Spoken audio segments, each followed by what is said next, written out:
பேரன்பு கொண்ட அனைவருக்கும் அடியாருக்கு அடியானின் அன்பு வணக்கம்.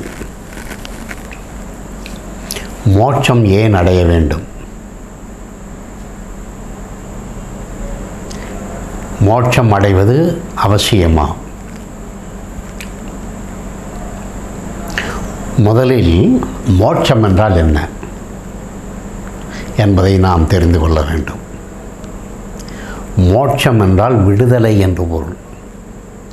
எதிலிருந்து விடுதலை என்றால், அக்காலத்திலே இந்த பிறவியிலிருந்து விடுதலை என்ற அர்த்தத்திலே அதை பயன்படுத்தினார்கள். தொடர் பிறவிகள் ஏற்படும், மறுபிறவி என்பது உண்டு, தொடர்ந்து பிறவிகள் உண்டு. எப்படி?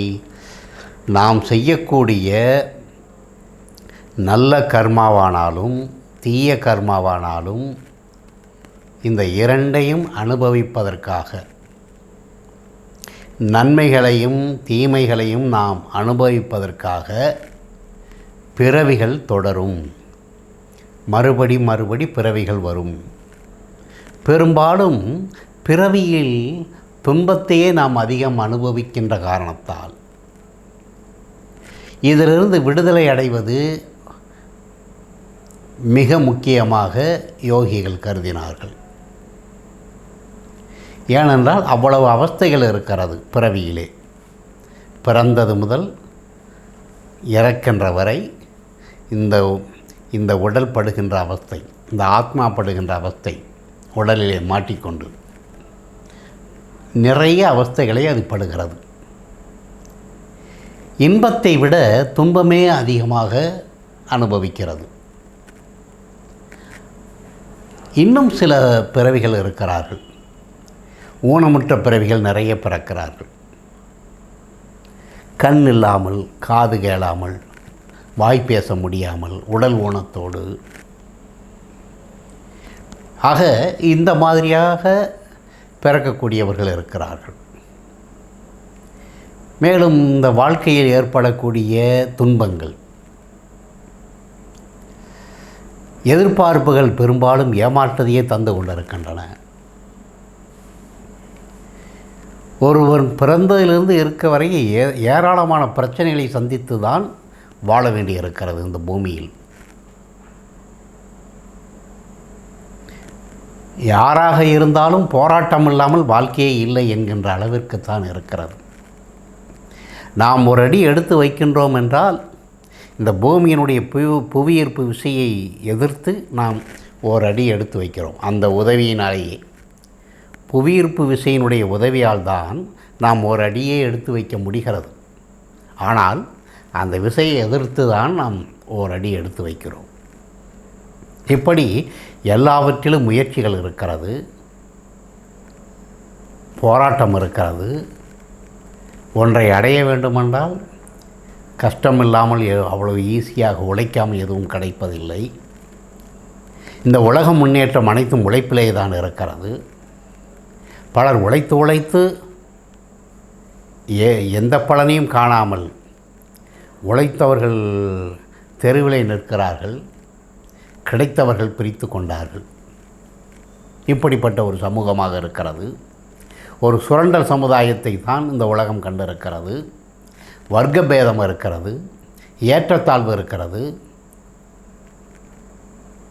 பணம் படைத்தவன், பணம் இல்லாதவன், முதலாளி ஏழை, ஏழை பணக்காரன் என்கின்ற பேதங்கள் இருக்கிறது. உலகிலே எவ்வளவோ கஷ்டங்கள் இருக்கிறது.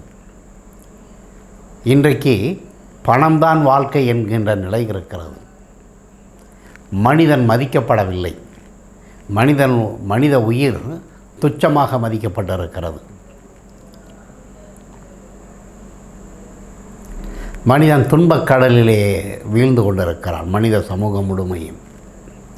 இங்கே சுயநலம், பேராசை, ஆணவ வெறி இந்த மனித சமுதாயத்தை ஆட்டி படித்து கொண்டிருக்கிறது.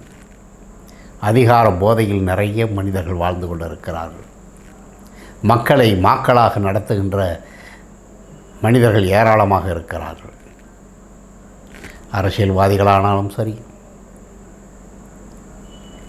அல்லது முதலாளிகளானாலும் சரி, வியாபாரிகளானாலும் சரி, ஈவு இரக்கம் இல்லாமல் ஓர் வணிக அரசியல் நடந்து கொண்டிருக்கிறது. ஒரு வணிக வன்முறை நடந்து கொண்டிருக்கிறது இந்த மனித சமூகத்தின் மேலே. மனிதன் நிம்மதியாக வாழ்வதற்கு வழி இல்லாமல் இருக்கிறது. இப்படிப்பட்ட அந்த உலகிலே வாழ்வதே மிக பெரும் பிரச்சனையாக இருக்கும் பொழுது எங்கே இன்பமாக வாழ்வது, நிம்மதியாக வாழ்வது எப்படி, சந்தோஷமாக இருப்பது எப்படி? அது மிக குறைவாகவே இருக்கிறது. அனைத்திலுமே பிரச்சனைகள். உடல் ஆரோக்கியமாக இருப்பதே இன்று மிக பெரும் கேள்விக்குறியாக மாற்றியிருக்கிறார்கள். இந்த வணிக அரசியலால், வணிக வன்முறையால், நல்ல உணவுகள் சீர்கேடு அடைந்திருக்கிறது. ரசாயன கலவைகளால் உணவுகளுடைய தரம் கெட்டுப்போயிருக்கிறது. மனிதன் இயற்கையோடு ஒட்டி வாழாமல் செயற்கையாக வாழ்ந்து கொண்டிருக்கிறான். நல்ல உணவு கிடைக்கவில்லை, நல்ல காற்று கிடைக்கவில்லை, தண்ணீர் கிடைக்கவில்லை. வறுமையால் பலருக்கு நல்ல உடைகளும் கிடைக்கவில்லை, இருக்க இடம் கிடைக்கவில்லை, வேலையில் வேலை கிடைக்கவில்லை. எத்தனையோ பிரச்சனைகள் இருக்கிறது வாழ்க்கையில். பலருக்கு, சிலருக்கு குழந்தை இல்லை என்ற கவலை, சிலருக்கு நல்ல கல்வி இல்லை என்ற கவலை, நல்ல இடத்திலே திருமணம் நடக்கவில்லை என்ற கவலை. வாழ்க்கையெல்லாம் ஏதோ ஒரு கவலை வந்து கொண்டு தான் இருக்கிறது. ஒன்று இருந்தால் இன்னொன்று இல்லை, அது இருந்தால் இது இல்லை, இது இருந்தால் அது இல்லை. அதுவும் இதுவும் சேர்ந்திருந்தால் அவனுக்கு இங்கே இடமில்லை. இப்படி எல்லாமே ஒரு பற்றாக்குறையாக வாழ்ந்து கொண்டு இருக்கிறார்கள். ஏதோ ஒன்று எதிர்பார்ப்பு, ஏதோ ஒரு ஆசை, ஏதோ ஒரு ஏக்கம். இப்படிப்பட்ட வாழ்க்கை தான் எல்லோருக்குமே. ஏதோ ஒரு குறைகள் இருந்து கொண்டு தான் இருக்கிறார்கள். அவர்கள் எதிர்பார்த்தது கிடைப்பதில்லை, எதிர்பார்த்த மாதிரி மன வாழ்க்கை அமைவதில்லை, எதிர்பார்த்த மாதிரி பிள்ளைகள் அமைவதில்லை. பிள்ளைகள் அமர்ந்தாலும் அவர்களுக்கு நல்ல கல்வி கிடைப்பதில்லை, நல்ல கல்வி கிடைத்தாலும் நல்ல வேலை கிடைப்பதில்லை, நல்ல வேலை கிடைத்தாலும் நல்ல திருமண வாழ்க்கை கிடைப்பதில்லை. இப்படி பல பிரச்சனைகள் வாழ்ந்து கொண்டிருந்த பிரச்சனைகளோடு தான் மனித இனம் வாழ்ந்து கொண்டிருக்கிறது. நோய் நொடிகள் வேறு ஏராளம் தாக்கி கொண்டிருக்கிறது. மனிதர்களுக்கு மட்டுமல்ல, ஏதோ எல்லா உயிரினங்களும் ஏதோ ஒரு போராட்டகரமான வாழ்க்கையைத்தான் வாழ்ந்து கொண்டிருக்கிறது. உயிர் வாழ்வதை மிக பெரும் பிரச்சனையாக வாழ்ந்து கொண்டிருக்கிறது. இதிலே உயிர் மேல் இருக்கக்கூடிய ஆசை, பற்று, அகம்பாவ எண்ணங்கள், பேராசைகள், இவை எல்லாமே அறியாமையிலிருந்து வருகின்றன. ஆகவே யோகிகள் என்ன செய்கிறார்கள் என்றால், அறியாமையிலிருந்து விடுதலை அடைகிறார்கள். முதலில் அறியாமையிலிருந்து விடுதலை அடைந்தால் மட்டும் போதாது, ஆணவத்திலிருந்து விடுதலை அடைகிறார்கள். அதாவது அகம்பாவத்திலிருந்து விடுதலை அடைகிறார்கள். அதிலிருந்து மட்டும் விடுதலை அடைந்தால் போதாது, ஆசைகளிலிருந்து விடுதலை அடைகிறார்கள். ஆக இந்த ஆசைகள், உலகத்தில் உள்ள துன்பத்திற்கெல்லாம் காரணம் ஆசை என்று புத்தன் கூறினான். இந்த துன்பங்களிலிருந்தால் விடுதலை அடைய வேண்டுமென்றால் ஆசை இல்லாமல் யார் இருக்கிறார்கள்? ஆசையை விட்டால் துன்பம் இல்லாமல் இருக்கலாம். ஆசை இல்லாமல் யார் இருக்கிறார்கள்? இந்த உலக வாழ்க்கையை ஆசையினுடைய அடிப்படையில் ஓடிக்கொண்டு இருக்கிறது, ஒரு எதிர்பார்ப்புகளில் ஓடிக்கொண்டு இருக்கிறது. ஆக மோட்சம் என்றால் இதிலிருந்துமெல்லாம் விடுதலை அடைய வேண்டும். காமத்திலிருந்து மனிதன் விடுதலை அடைய வேண்டும், கோபத்திலிருந்து விடுதலை அடைய வேண்டும், ஆணவத்திலிருந்து விடுதலை அடைய வேண்டும், அறியாமையிலிருந்து விடுதலை அடைய வேண்டும். இவையெல்லாமே விடுதலை தான், அவையெல்லாம் மோட்சம்தான். எதிலிருந்தெல்லாம் ஒருவன் விடுதலை அடைகிறானோ அதிலிருந்து அவனுக்கு மோட்சம் ஏற்படுகிறது. அதைத்தான் வள்ளுவர் அழகாக கூறுகிறார்.